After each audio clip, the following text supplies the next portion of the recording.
সম্মানিত দর্শক মণ্ডলী, মানুষ যৌন তৃপ্তির জন্য হস্তমৈথুন করে থাকেন।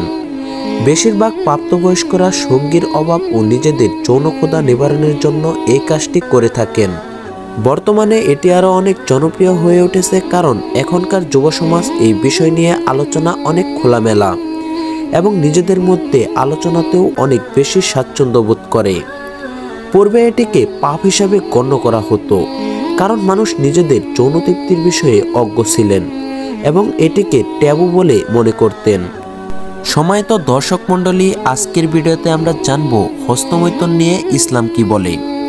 কোরআন ও হাদিস থেকে পাওয়া। নবী সাল্লাল্লাহু আলাইহি ওয়াসাল্লামের সাথে আমরা এমন কিছু যুবক ছিলাম যাদের কিছু ছিল না।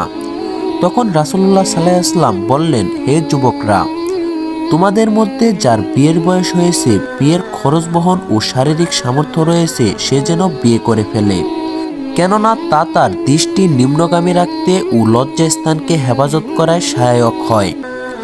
আর যে বিবাহের সামর্থ্য রাখে না, সে যেন রোজা রাখে। রোজা রাখলে মানুষের যৌন উত্তেজনা প্রশমনকারী হয়। উক্ত আলামতের মতে উক্ত হাদিসে নবী বিয়ে করতে অক্ষম হলে কষ্ট হওয়া সত্ত্বেও রোজা রাখার পরামর্শ দিয়েছেন, হস্তমৈথুন করার পরামর্শ দেননি।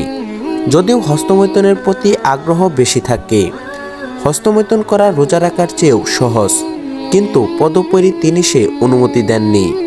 নবী সাল্লাল্লাহু আলাইহি ওয়াসাল্লাম আরও বললেন, নিশ্চয় আল্লাহর কিতাবে যা হালাল বলে উল্লেখ করা হয়েছে তা হালাল, আল্লাহর কিতাবে যা হারাম বলে উল্লেখ করা হয়েছে তা হারাম।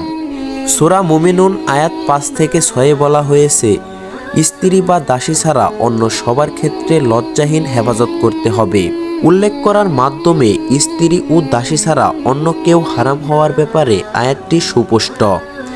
এরপরও আয়াতটিকে তাগিদ করতে গিয়ে আল্লাহ তাআলা বলেন, যারা এর বাহিরে কিছু কামনা করবে তারাই সীমালঙ্ঘনকারী।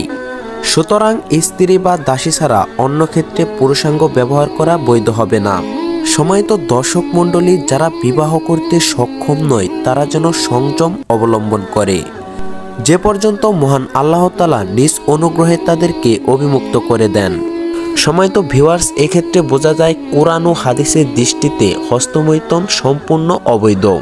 আমরা যারা যুবক আছি তারা সকলেই এই পাপ কাজ থেকে বিরত থাকার সর্বোচ্চ চেষ্টা করব। হে মহান আল্লাহ তাআলা আমাদের সকলকেই হেদায়েত দান করেন।